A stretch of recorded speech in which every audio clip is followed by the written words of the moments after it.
We'll call the meeting to order, 4:13. We have a quorum. Thank you everyone for being here. I will start with the approval of the August 13th meeting minutes. It have been provided to us prior to now. I'll make a motion. Any discussion? If there's none, all in favor say aye. 4:13, we have a quorum. Thank you everyone for being here. Yes, it's no discussion, all in favor say aye. Aye. Opposed, abstained, motion's carried. Approval of the August 2024 financials. What I would do is I would ask, I don't know, Deanna, you want to speak to the financials that you've given us in case there's any other questions? Yeah, there really isn't very much to discuss in the financials. We're under $1 million. The cash position is just under 300,000. We have 264 in T-bills right now. We have the T-bills are kind of maturing every month now. So the last T-bill we invested was at 5.3 and now it's at 5.5. So good thought. I also am not sure what cash position the board is comfortable with. Like at what point should I cycle? Is the board think I should cycle out or pull out one of the T-bills? That would be, That's you just me. doing a forecast of cash to Okay. accomplish that. So I'll work on that. Yeah, and receivables, service contracts. You know, they're short in August. I did not enter the town of Queensberry receivable because we didn't have a contract. We always do it. For 5 years, we have done the work in good faith, whether the contract is in position or not. We do it with the county every year. I've been there. 1 year it wasn't approved till October. So Yeah, as long as you bring it to the attention, it's a receivable, obviously, then you talk about the receivable. Yeah, so I'll reason- change that for the board meeting. the only reason we wouldn't do that is if we believe there was actual jeopardy, Right. that we might have to not ever see that revenue or do that work. But I think it's always in our interest to move forward with it and operate in good faith. I would agree. Any other comments from the board? Well, I love to just point out one or two things here. The issue with Queensberry is going to be longer standing than just the delay that comes from the county. The county typically does things in batches and sometimes it goes 30 days. But that's just their behavior all the time. Queensberry is going to be about how long whatever leadership transition goes on there takes to happen. If we, and maybe there won't be a leadership, but right now there's a divide between the board and the supervisor. The board directed them in public meetings to fund us at our current rate. The supervisor has not chosen to do that. That's an internal issue in Queensberry. And my suggestion is that we just operate like we are in good faith. And I believe that probably somewhere in the neighborhood, 3 to 6 months from now, we will have the opportunity to resolve it.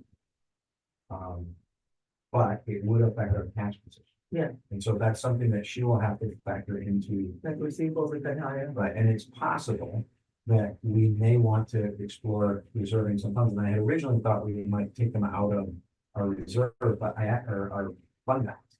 But actually, you have $50,000 in board directed funding that is not directed, sitting on the balance sheet. Yep. And you could potentially use that if you want. The board could direct that as a buffer. It's up to you to decide how you want to use those funds. But that is the $50,000 that came in a grant that we couldn't execute on in the same year that we booked it. Mhm. Did I say that right? Oh, are you talking about the ARPA? Right here. No, I don't know what I think it is ARPA, yeah. Oh, that was the it's 30,000. Yeah, I believe. Is it 30? And it's the broadband. So that was, We already spent money. yeah, we had spent the money. Yeah, so sort it's of a benefit until we. Right, my point is there's another place other than the fund balance that the board could potentially tap if you wanted to. I think it's incumbent on us to go give you the, cash analysis. I know we're not in any, I think contingency situation right now. I think it's possible that, by the end of this calendar year, we might be, so we'll do that analysis. When I read the statement of activity fiscal year to date. I see January through August, and then I see a line called budget. Is that a full year budget, or is that also the corresponding year to date? That's the corresponding year to date. Okay.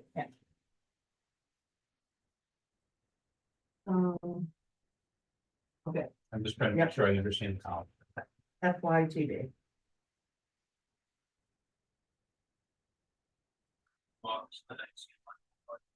Sorry. So last meeting, we didn't have sound. I just wanted to make sure they had sound. So it's been a relatively non-monumental month for backfill transfer. Which is good because it gives us time to go over all these policies. Any questions or comments about that? I would ask for a motion to approve. So move. Right, for approval, subject to her making an adjustment for Queensbury. For Queensbury. I'll second. Any discussion, further discussion? If there's none, say aye for approval. Aye. Against, abstain, motion carried. So you'll make that. Yeah. Dan. I'll make the adjustment for town of Queensbury and I'll do a projection to see. Yeah. I got cash flow, so. So I reached out to our legal counsel at Sky Speech, and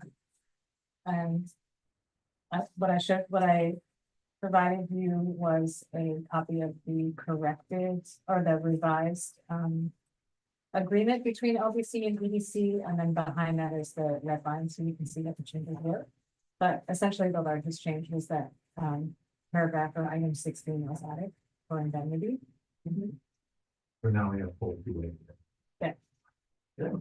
And subsequent to that, Trish revised the EDC's indemnity policy and used some of that language. So this policy number 10 was also revised. What it basically says is that any contract we sign will have either this clause or something. Similar.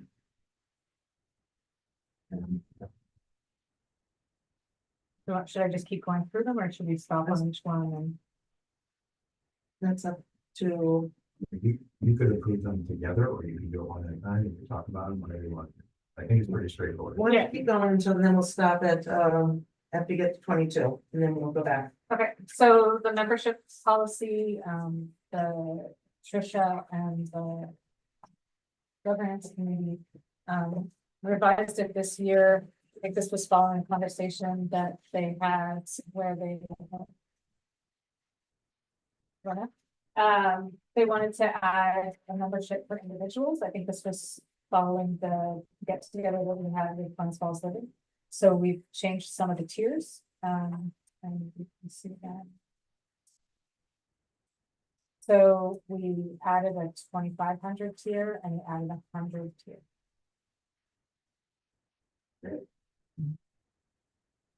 And the benefits are. The same. All of these new goals there. I took over the organization we had about this many categories. Some of the feedback we got was that there were. So many categories. So we simplified it, but then we learned that the breaks weren't discrete enough for the community that we serve. Very few are employers, so the difference between somebody who employs 50 and 25 is significant. And so we kind of revamped it, but like I said, we're back to.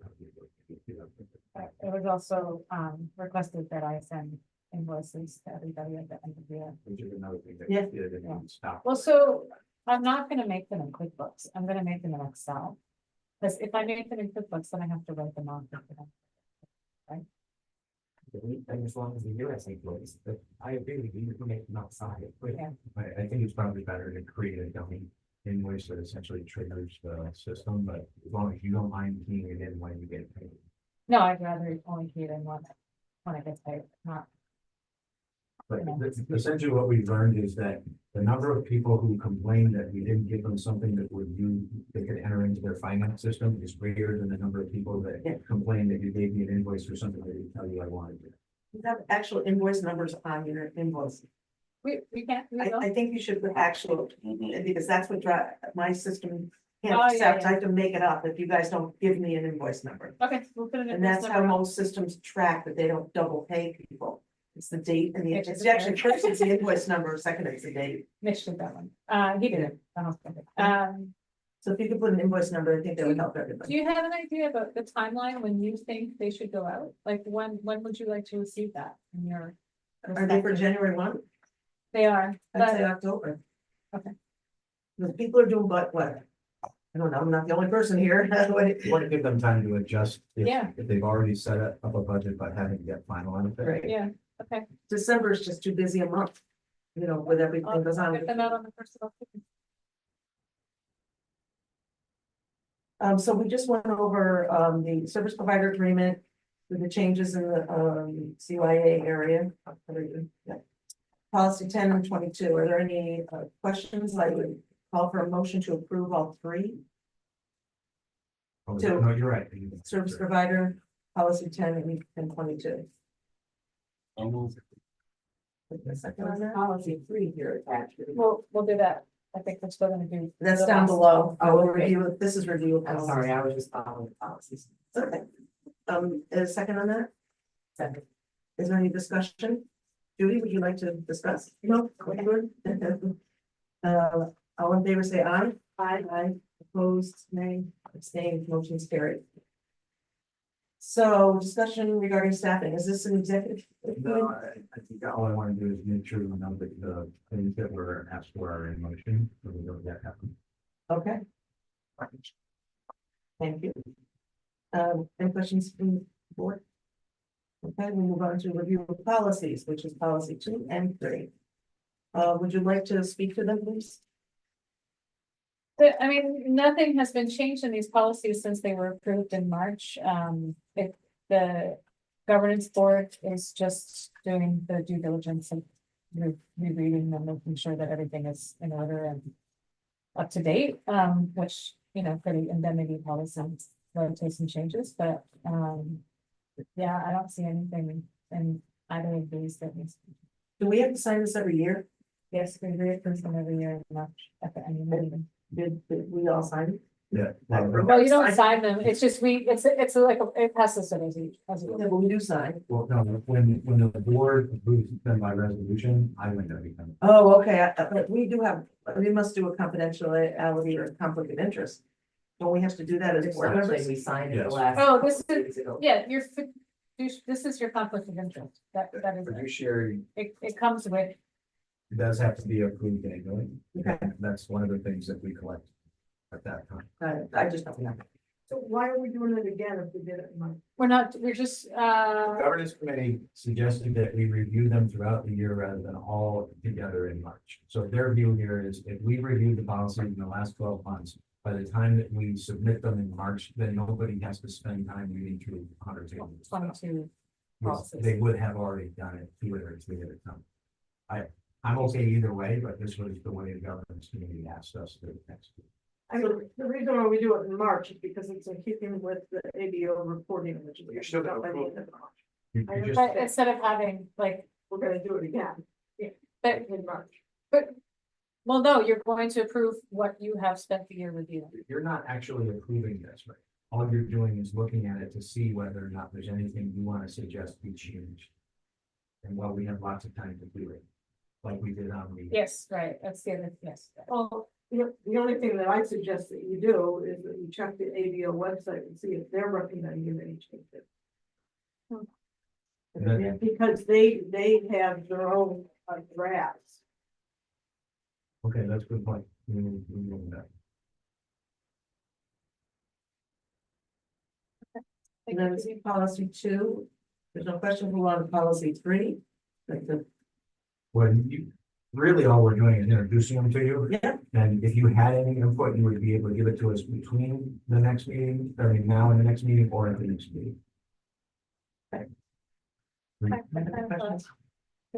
I guess I'd say the same thing if these are, Well, they were provided in advance for people to read, and then, But most of them don't, and I was sitting on the board and I never did. no, but no, I sent out, I'm gonna be sending out only 3 of them per meeting for the next 3 months. And asking committee members to read them ahead of the meeting so that at this meeting we can discuss anything. So I'm happy to take any of that input, but for instance, on the one we just changed, we would not have been able to make the changes based on what happened in the meeting. At the meeting, what we were able to do was identify that there wasn't an issue that we needed to go resolve. I think that's the kind of thing we should talk about. Is are there things we either need to research or that you would like to draft other language to address? But I doubt we would change it, but. We don't know. Hard to do. Well, no, it would set up a process. We would take the recommendations from this committee to the governance committee. Yeah, and go back. Maybe I said this wrong. If you have any input now, you're welcome to give it. If you have any input next week, you're welcome to give it. If you have it, if you want to wait until the next meeting to formalize it, you can do it that way, any way you want. Sounds good. Okay, I will send you 3 more next month. got it. Okay. If there are no other questions, we don't have to do our approval there. You told us about staffing. Is there any business that anyone would like to bring to the table? If not, next board meeting is September 18th. I'm sorry. Yes. There is one thing that I think we should update everyone on, that you and I went to the county. We made our budget submission, and I was there as well. We have no formal feedback from them, but I believe that the body language in the room and every interaction I've had from them since is that we were fully supported with our request, which was to keep our funding flat.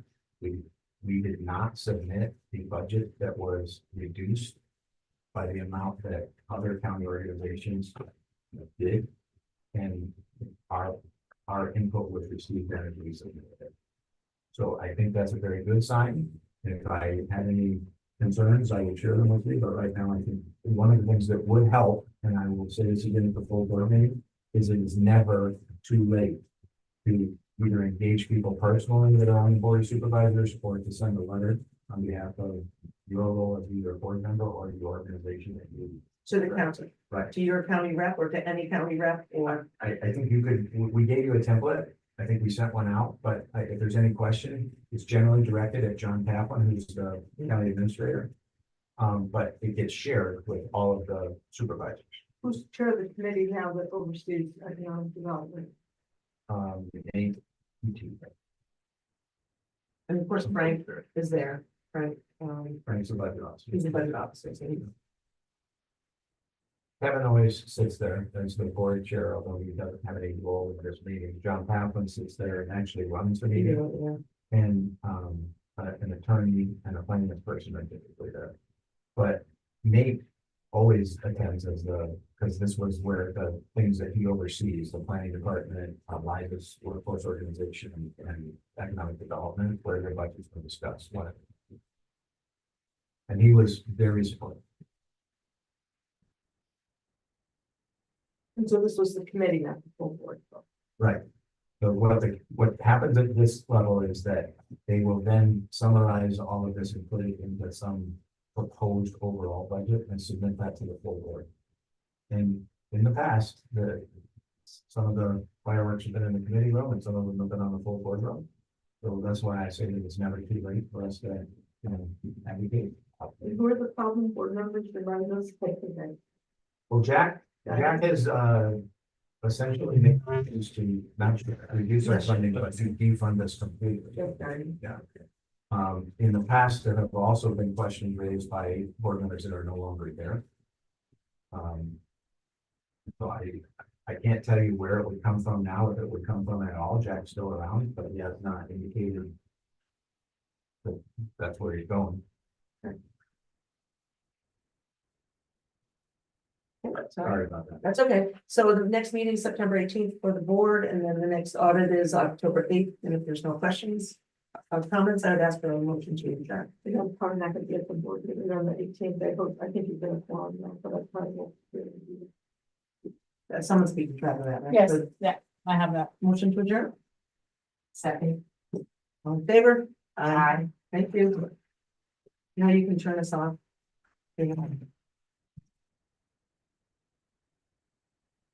You don't want to be on TV all. Yeah, no, Perpetually. no, I want. So essentially, it really didn't matter Oh, in terms of.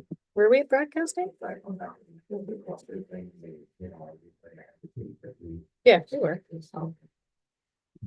Oh, you're talking about the REDC. How do I- Okay, I'm How do sorry. I stop Yeah. it? So I did participate in that call, at CBG, so when it was.